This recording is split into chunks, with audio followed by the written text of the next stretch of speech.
Satnam everyone. Waheguru Ji Ka Khalsa, Waheguru Ji Ki Fateh. Welcome to another episode in our ongoing big global program called, what is it called? Dharma Dive, live. And got a little confused here. I'm looking at so many different titles to programs. Anyway, today we are focusing on the program called The Roots of Sikh Dharma. And as you arrive, just a reminder, if you can put your name and location in the comments section, that will be very helpful for us. And also, if you have any questions during the program, please go ahead and put them in the comments area. And if I see a question that's particularly relevant in the moment, I'll try to answer it at that time. Otherwise, I may do the questions at the end. So, so today we are focused in our second episode of The Roots of Sikh Dharma on the history and legacy of Guru Nanak. So I'm going to start in with a PowerPoint, and let me bring it up here. Let's see. Okay, let's make it bigger. And I'm going to hide the banner there, get it out of the way. Let's see. Yeah, there we go. And as I start to go through this, I'm going to make it full size. But I just wanted to let you know that I'm still here, and we're going page by page through the PowerPoint. So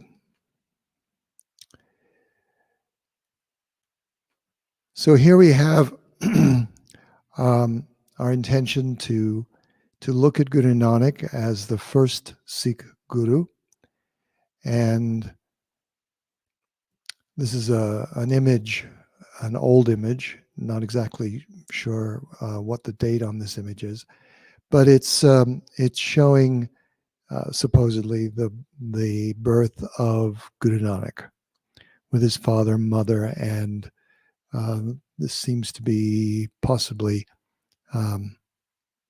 someone else of importance in the family, not clear. Anyway, but I wanted to share this line from Gurbani, actually written by Guru Das, who was a scribe and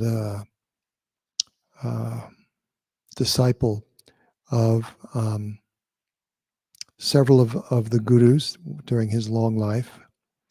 And this is a couple of lines in praise of Guru Nanak, where he says, Kala Juga Babe Tariya Satnam Paramantra Sanaya Kala Taran Guru Nanak Aya. And that translates, as you see there, Guru Nanak saved the people of the Dark Age, Kali Yuga. And he taught us the mantra Satnam. And it goes on that Guru Nanak came to save the people of the Dark Age. So I feel like that's really, it helps us to put into perspective Guru Nanak's significance, both from a perspective of current history, but also even back at the time of the Gurus. That was the view held even by Guru Das. So who was or who is Guru Nanak, the first Guru of the Sikhs? Just as the water that runs through the mighty Ganges River begins as a trickle in the foothills of the Himalaya mountains, Sikh Dharma began with the birth of a spiritually inquisitive, middle-class Hindu boy called Nanak. He grew up to be known as Guru Nanak, whose teachings are based in oneness, embodied in his mystic poetry. In his words is the promise of spiritual awakening as the individual soul of each person connects to the blazing brightness of the infinite universal soul.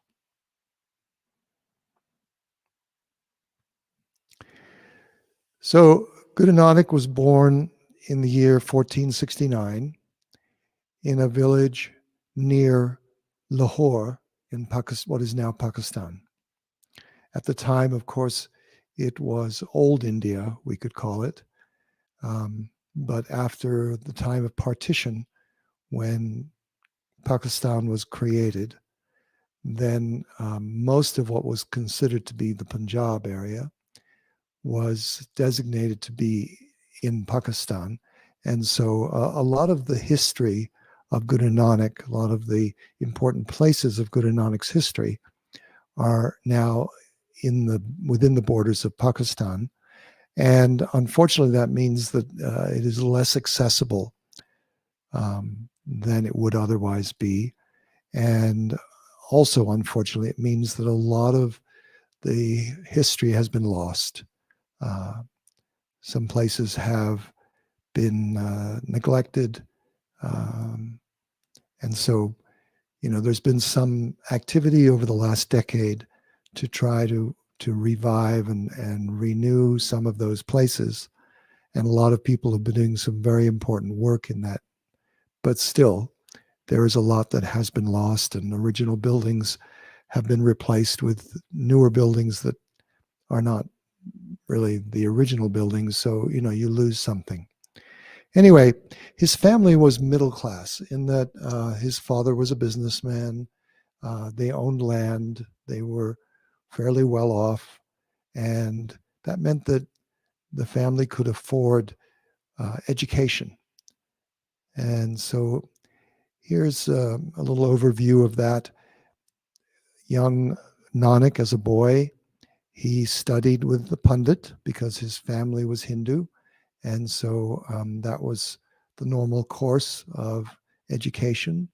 And in that vein, he studied Sanskrit and also studied the Vedic scriptures. And then later in his educational process, he attended a madrasa, which is an Islamic school, and he learned Persian and studied the Quran.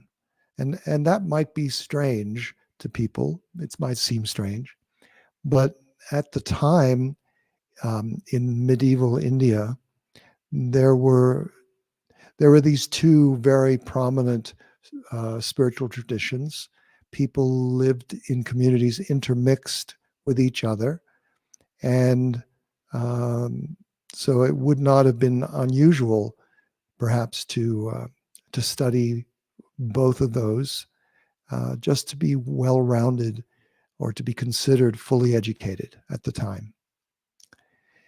And even during this time of Nanak's youth, he spent a lot of time, as much as possible, in meditation and discourse and kirtan, visiting with traveling sadhus and mystics. And there's a great story. We're going to talk about some of these stories, but there is a story that's told where his father gave him some money to go to the town to invest. Sometimes the story is to buy a cow, sometimes grain, it varies. But that the idea was that young Nanak would learn the importance of taking a small amount of money, investing it in something so that it could grow into more value. Well, he took the money, but along the way to the town, he encountered this group of sadhus who were hungry. And so he went and bought food and fed them. And when he tried to explain to his father later that he felt that it was a very reasonable investment in spiritual understanding to share and support these spiritual aesthetics as they were on their path, ascetics, that that was a reasonable way to invest the money. Of course, his father disagreed. So as Nanak grew into adulthood, his parents were concerned that he was spending a lot of time in his spiritual pursuits and not so much grounded in more material areas.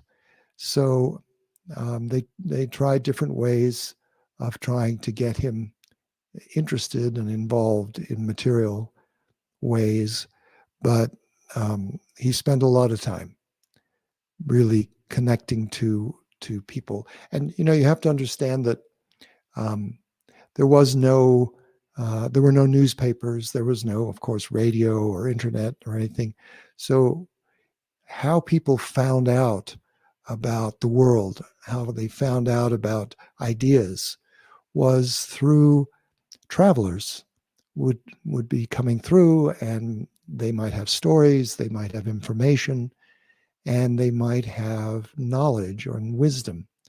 And so Nanak was seeking that, so that whenever there were traveling mystics, sadhus, spiritual people of almost any tradition, he would seek them out to learn and understand more.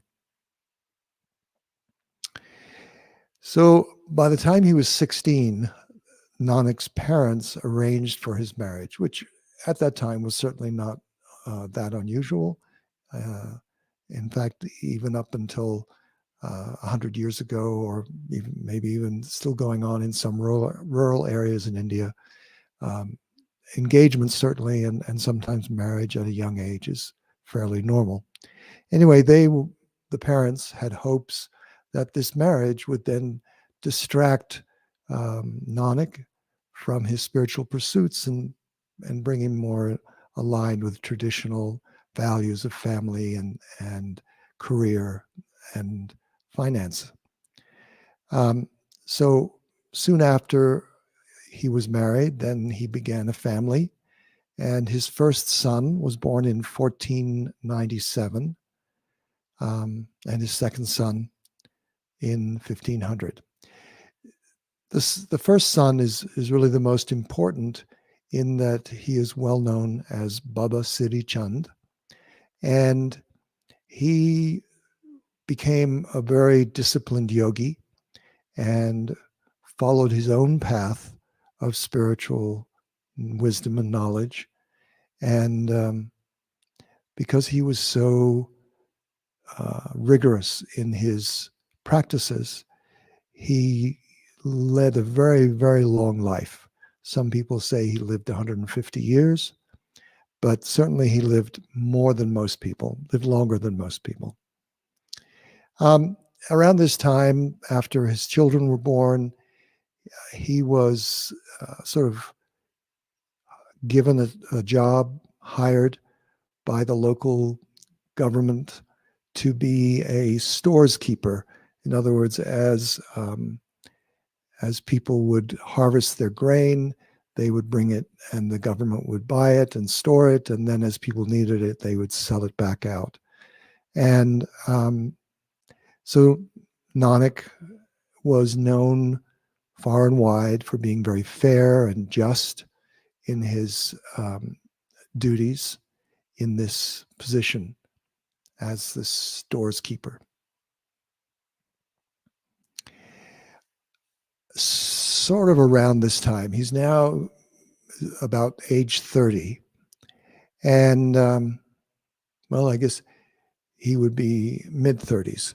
So in 1507, on August 20th, after his normal routine of daily going to the river and taking a dip or a bathing, doing ishnan, as we say, he experienced a divine union, a samadhi, in that he disappeared. People who were nearby, they saw him, and then they didn't. And then they searched the river. That's what that second image is showing, that they searched the river, trying to find him, assuming that maybe he had drowned in the water. But after the 3 days, he reemerged. And when he was found, all he could say was "Nako Hindu, Nako Musliman," which means there is no Hindu and there is no Muslim. And although that might sound heretical, denying all religion. What he was really saying is that there is no difference between the two, that we don't need names to divide us, that there is only the one divine creative force. So there is no need for different names and different divisions, that we are one, connected by that and through that divine source. And later, I think it was Bhai Gurdas, explains the story that Nanak revealed to him, that that this was a time when he felt that he had entered into the presence of the personification of the divine, of God, and that he was given a mission to spread the teaching, the embodiment of the understanding of Satnam, truth is our identity, far and wide. And that from here forth, going forth, he should be known not simply as Nanak, but as Guru Nanak.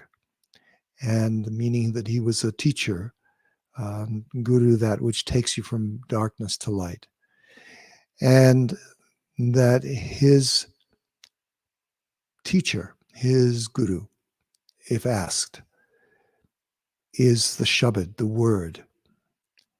And all of these important things that he was told have an impact on the way that Guru Nanak's teachings unfold. And we're going to get into that as we go forward.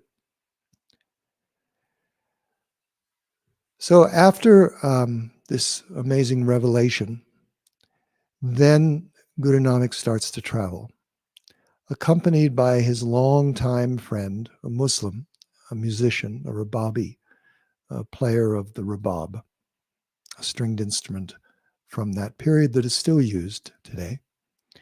They began traveling far and wide, and as they would travel, they would share their teachings, and they did it in the form of what we call shabads, or compositions, mystical poetic compositions set to music in rag.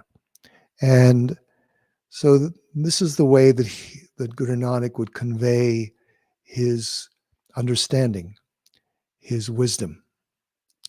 And they spent almost 21 years traveling. They took 4 separate journeys, perhaps 5. It looks like there might have been a 5th journey that was very short later in his life. And they walked over 17,000 miles.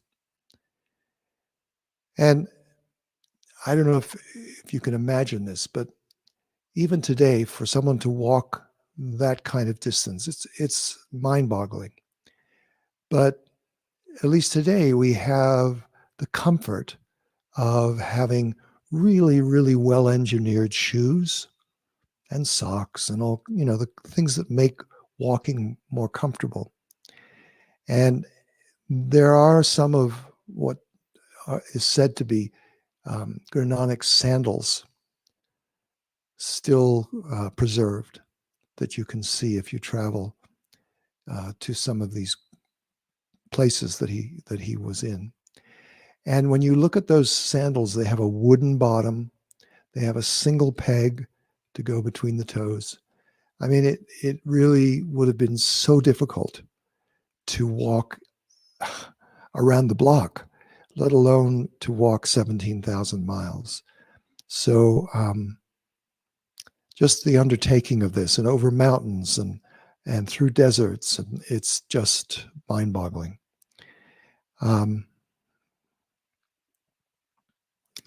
So along the way, as he traveled, there were stories that accumulated.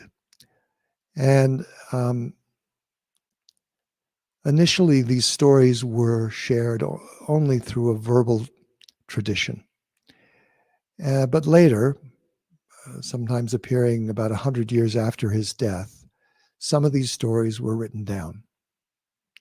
So many stories are, in fact, the retelling of common myths, common miracle myths, at the time, common to other mystical heroes and teachers. There's a story about Guru Nanak being seen to be resting with a cobra with its open hood shading Guru Nanak's eyes from the sun.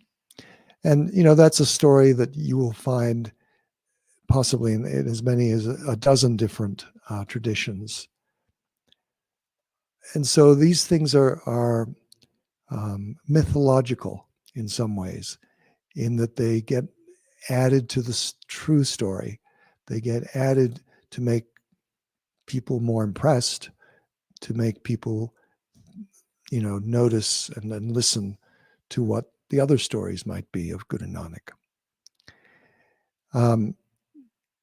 There is another version that was written about 200 years, almost 200 years after the death of Guru Nanak.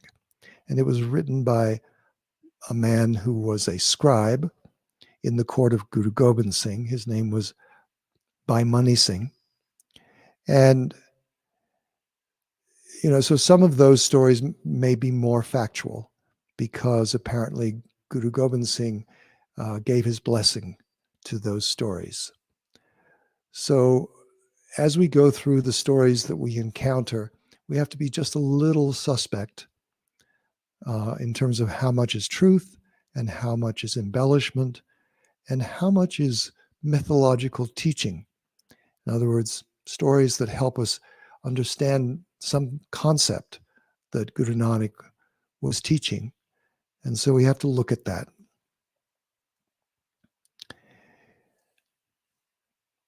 So as Guru Nanak traveled, blending in with both Hindu and Muslim gatherings, they would stay in one town for a few weeks, perhaps at a time, and then they would be invited to move on to another location, another town, another home, another benefactor who might host them, hoping to learn something from Guru Nanak, and people would feed him and take care of him, house him, and Mardana, who would be traveling with him.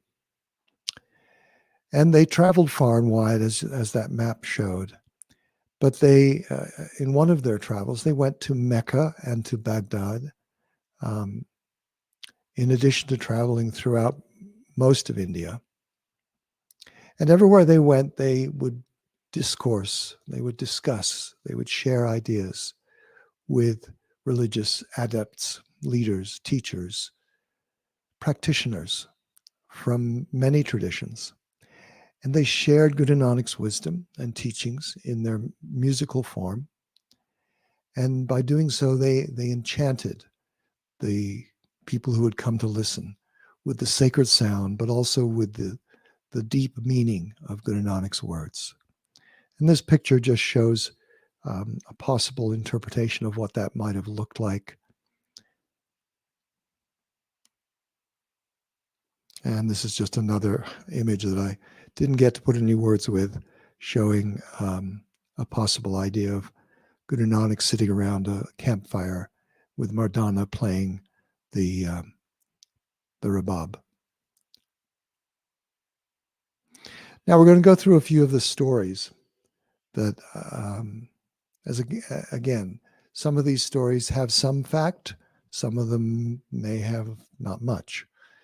So this is a story that is grounded in an area that now has a quite lovely Sikh Gurdwara, a temple. There's a picture of it there, a small picture, called Punja Sahib.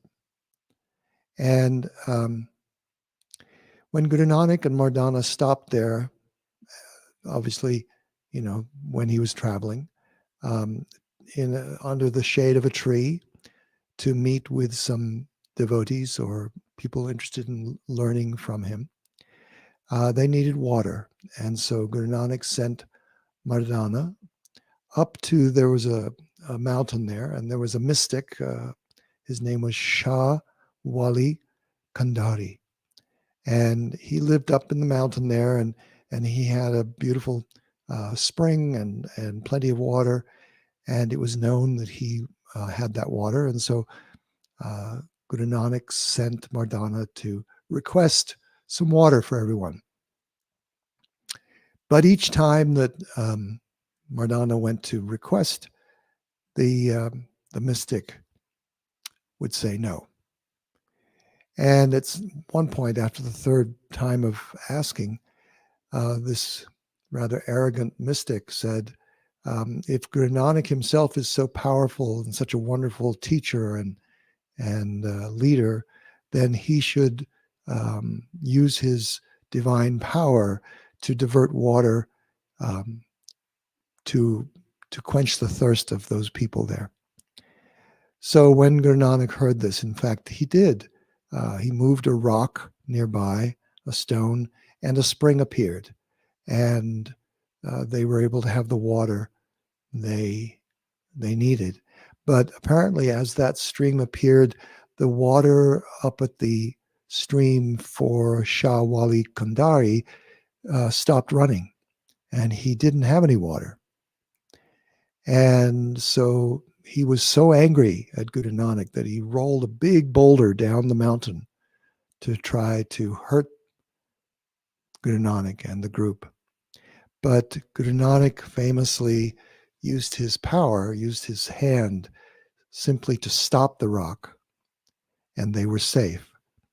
So in this Gurdwara, there is a rock, and it has an imprint of a hand there. I think the telling of this story is sometimes told where it is admitted that the hand imprint was chiseled into the rock later to memorialize perhaps this story.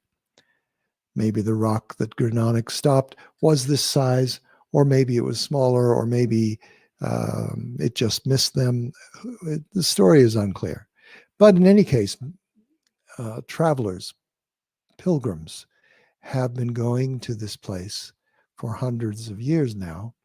And as I say, there's this big temple there, and there is a rock there with the imprint, and you can actually go up and by paying homage, you can place your hand in the imprint, and everybody seems to regard this as being a miracle in itself, because they say that no matter whether they are children or adults, their hand seems to fit perfectly. So that's one of the stories that is told of Guru Nanak. Here's another more interesting story in some ways. So when Guru Nanak was in a place called, today it's called Aminabad in Pakistan, he was invited by a local official whose name was Malik Bago, who had wealth and power, to attend a feast at his home. But Guru Nanak declined, and instead he had a simple meal with a local, well, I couldn't find a better word, peasant, a person of limited means, a humble workman by the name of Bailalo. And, the story goes that Malik Bago was very insulted and arrogant about this. So Guru Nanak decided to go and visit Malik Bago, and he took along with him some food from Bailalo's house. And he went to Malik Bago and said, okay, can you show me some of the food that you would serve me?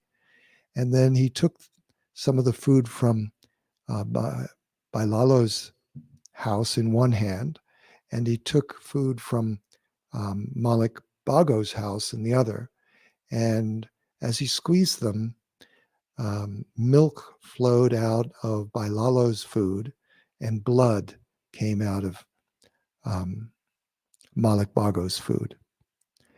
And so whether the story has any grounding in truth, we're not sure, but the overall moral to this story being that wealth does not convey spiritual elevation or alone, and that the purity of one's mind and one's dedication and devotion is much more important than whatever status you may have through material wealth.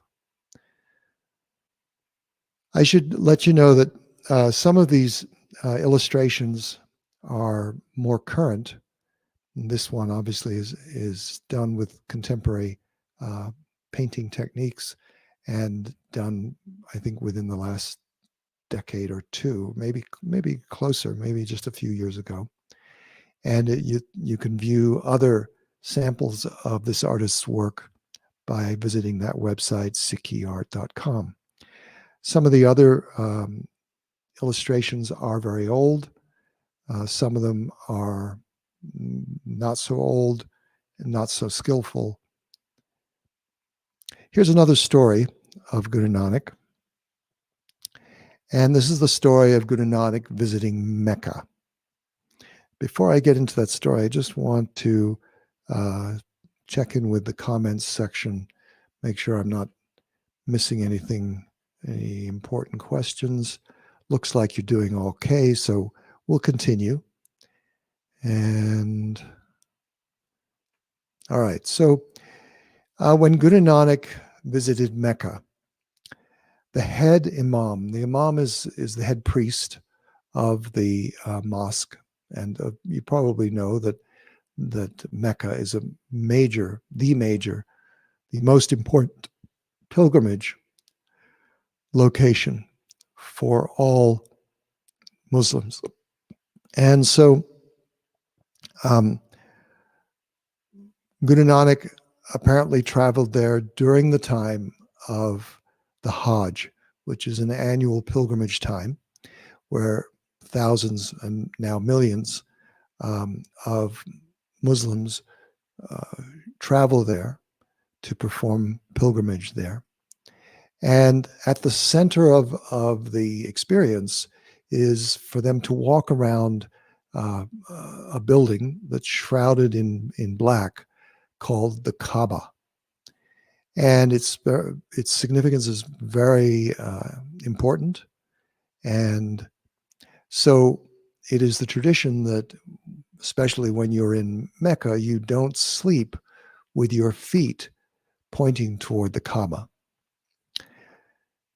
However the story is told sometimes that Guru Nanak was very, very tired from traveling and just fell asleep without taking any inventory of where things were, even if he knew about that, or perhaps he knew about it and intentionally allowed his feet to be oriented in the direction of the Kaaba.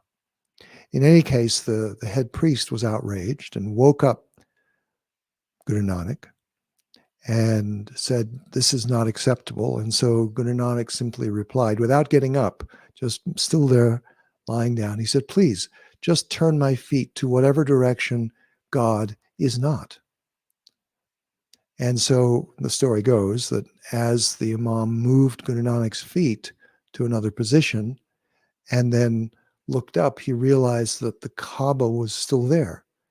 And that again, when he moved Guru Nanak's feet to another direction, he realized that the Kaaba was still there. So this is a lesson, a moralistic story that is trying to say to us that, we need to embrace the idea that the divine is in all things. Now, I encountered someone who thought this story was not very refined, perhaps, because in fact, if Guru Nanak had that lesson, then why do in Sikh Gurdwaras people make a similar assertion about having your feet oriented toward the Sri Guru Granth Sahib? And so it is true that it is considered an insult if you place your feet facing toward the Sri Guru Granth Sahib in a Gurdwara. And I would just say that that Guru Nanak may have been giving this lesson to the Imam or to anyone who would listen about this story, but my feeling is that the lesson is a little deeper, and that is that, yes, the sacred can be manifest in a designated way toward a place like the Kaaba or the Sri Guru Granth Sahib. And for that, we practice the discipline of not doing things that are the opposite of showing a lot of respect. So as we show a lot of respect to the Sri Guru Granth Sahib, then we create a relationship of honoring, and that grows something within us, an awareness within us. So it's a practice, and I think that the same can be said of the Kaaba. For those for whom that is significant, then that practice is important. Guru Nanak's lesson about seeing the divine everywhere is also an important lesson. So all lessons are present in this. So there we go. So that's about it for the stories. There are many stories, and there are the Janam Sakis that were written down about the stories of Guru Nanak. You can find them in English now, and some are written just for children, and some are a little more in-depth. There is a great podcast, and God, I'm trying to think of it right now, but it's by a Canadian historian by the name of Juvala Singh. And it's each episode in the podcast is going through some more detailed history that is based on some writing by a poet during the time of Guru Gobind Singh, the 10th Guru, that possibly reflects a lot more truthful information. So I'll try to post that in the comments later on after this program is finished.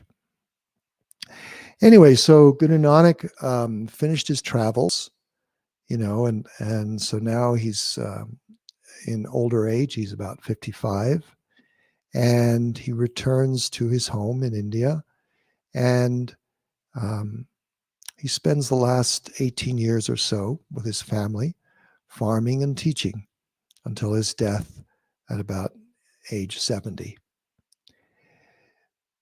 During that time and in that location, he founded the city called Kartarpur, and it became a spiritual community where people lived and practiced the teachings of Guru Nanak. People would hear about this location, they would travel there, they would relocate themselves to live there so that they could be close to Guru Nanak and others who were also following his teachings. So that was the very beginning of what later grew into what we call Sikh Dharma or Sikhism. Now, Guru Nanak left a lot of his writing or compositions. He wrote 974 compositions. A few of them stand out as being more significant. Reras, which is the evening Bani that's read in the evening, is written by him and perhaps was one of his earlier compositions. Japji Sahib, of course, is also one of his most well-known compositions.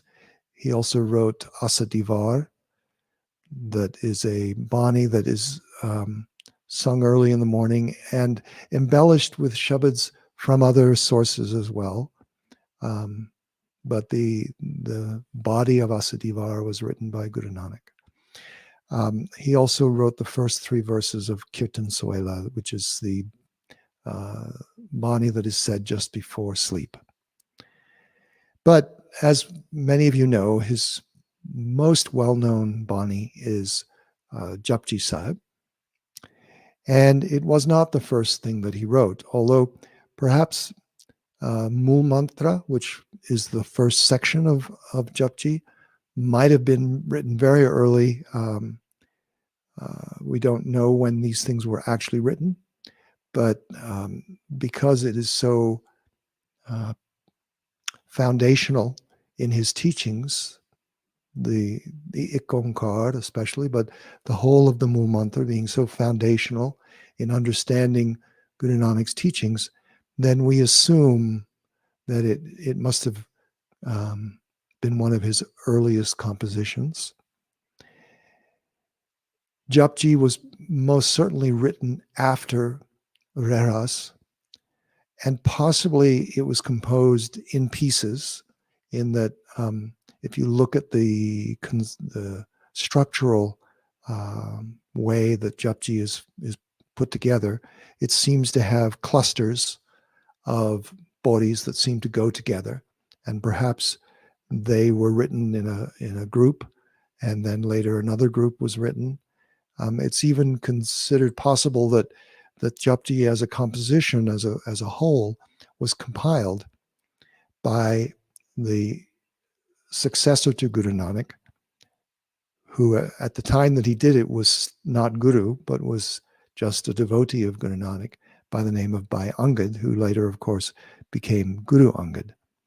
So it's probable that was put together by him, taking compositions of Guru Nanak and putting them together. It's possible that this was at the request of the Sangat, the followers of Guru Nanak, who, from the tradition of Islam especially, there was already this idea that there would be a morning prayer or a morning scripture that one would recite, and an evening scripture. And so the Sikhs, the early students and followers of Guru Nanak, they had this already with the evening prayer. They had Reras, and perhaps they went to Guru Nanak and said, we really want something in the morning. And this is maybe how Japji came into being. As we look at all the teaching of Guru Nanak, understanding through his Bani, through reading the messages in Japji and Reras and the other compositions that he wrote, then there are certain ideas that rise to the surface that are important to note. And I've put a list here. He was not just a religious reformer, but he really had also impact on social ideas. And so a couple of them that come forward here are one God. And I've talked about this before in some of the classes in this series, about the idea of monism, not just monotheism, not just this idea that there is only one God and he's up in heaven somewhere.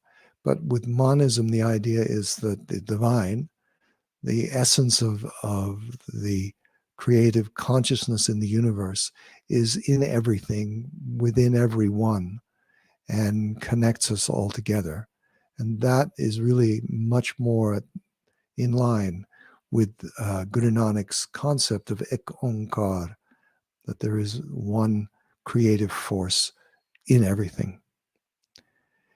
He also radically reoriented people's idea of a spiritual path, in that prior to Guru Nanak's teaching, it was always and only thought that a monastic life was the way to pursue spirituality.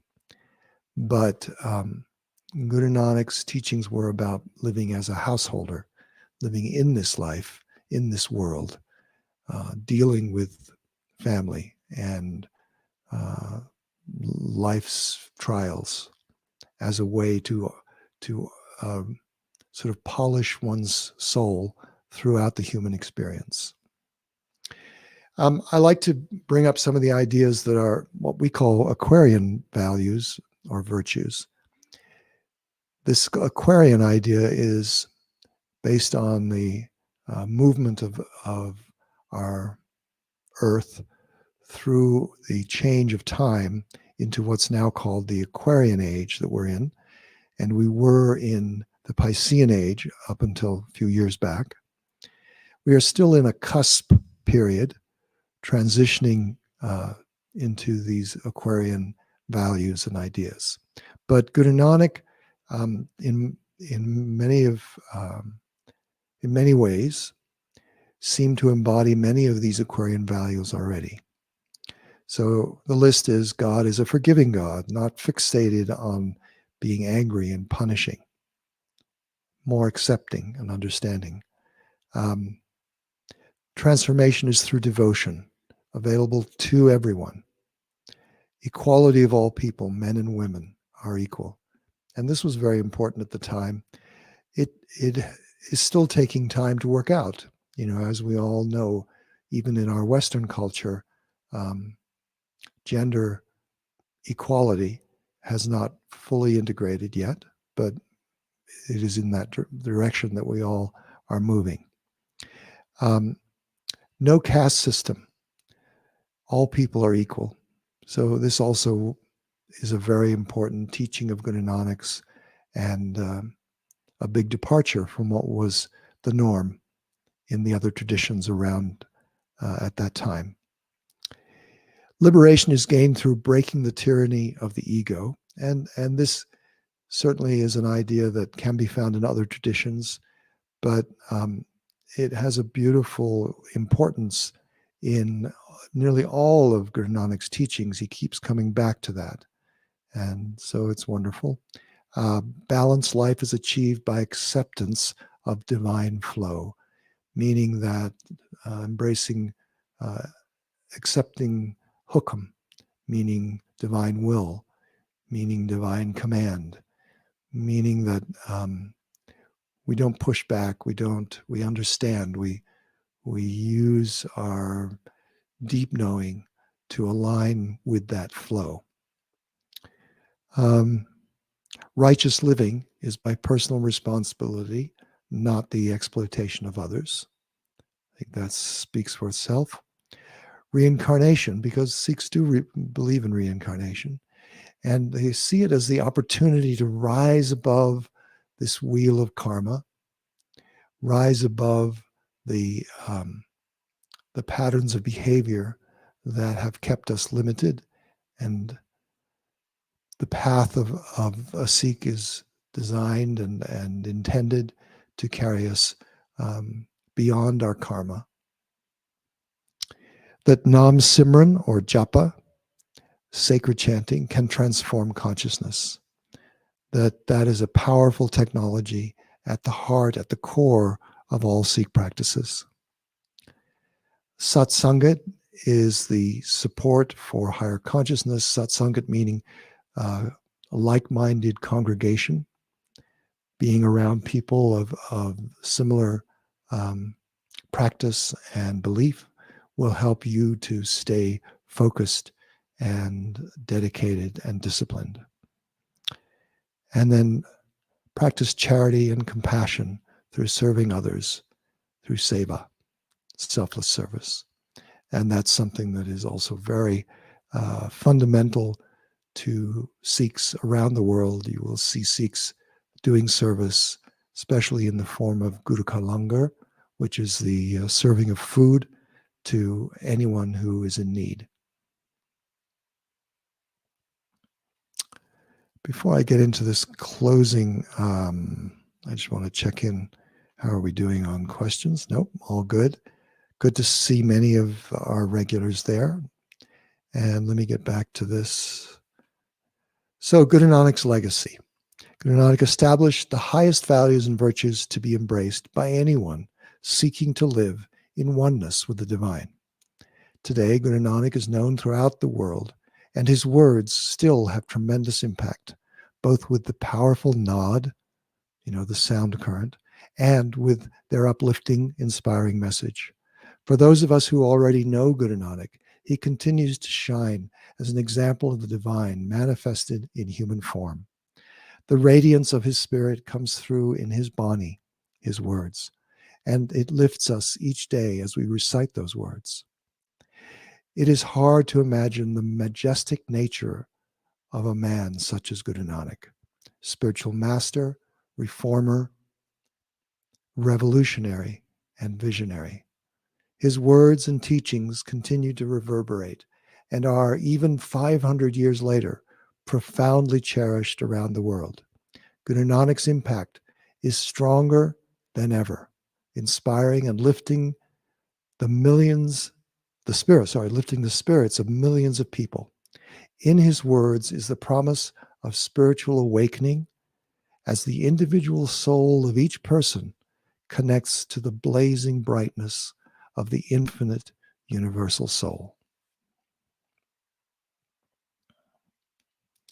So I'd like to invite any questions at this point that perhaps you haven't had a chance. Sorry, let me get back to this. There. Haven't had a chance to put into the comments. Guru Nanak has been written about, has been taught about. There's lots of stuff available online, a lot of books available in English that you can find to gain more understanding. And perhaps the best way of all to understand Guru Nanak is through his Bani, reciting Japji Sahib or any of his other Bani is a great way to connect to the spirit of this human being who lived 500 years ago and so transformed the world in his revolutionary teaching and through his powerful words that we are still talking about him today around the world.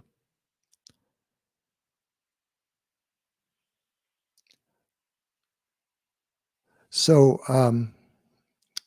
you all, I guess, are not having any questions of anything about this. I want to encourage you to perhaps rewatch this at some point if you have some interest, to get to the bottom of a few of the ideas that I've talked about. And I want to let you know that the next episode in this series of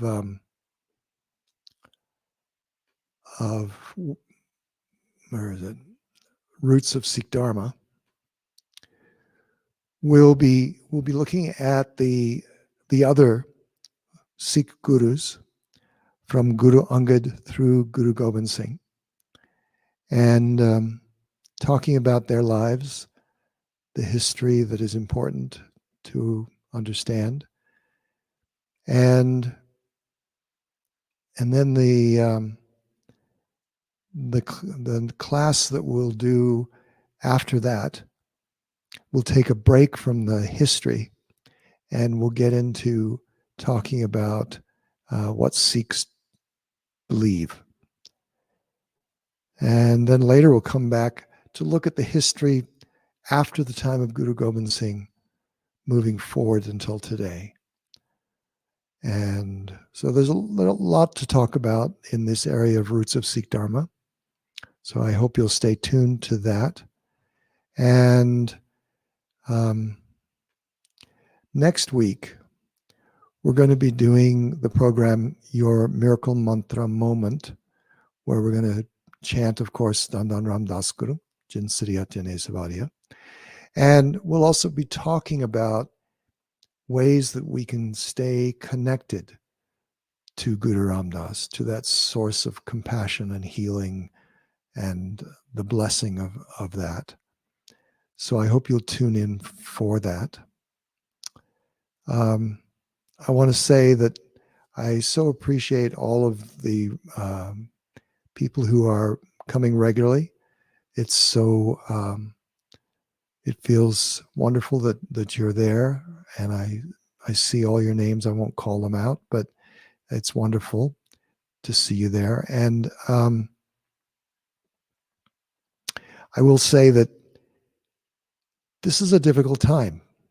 You know, if you're watching this in real time, I think we all understand that the pandemic that is impacting the world right now is it's challenging all of us to find our center, to find the foundation, to be able to feel like we have something to stand on, to endure through this time. And yes, there is good news on the way that there will be vaccines, and that's encouraging. But in the meantime, we still have to do our bit to prevent the spread of this pandemic. And so I encourage you all to do what you can around that, and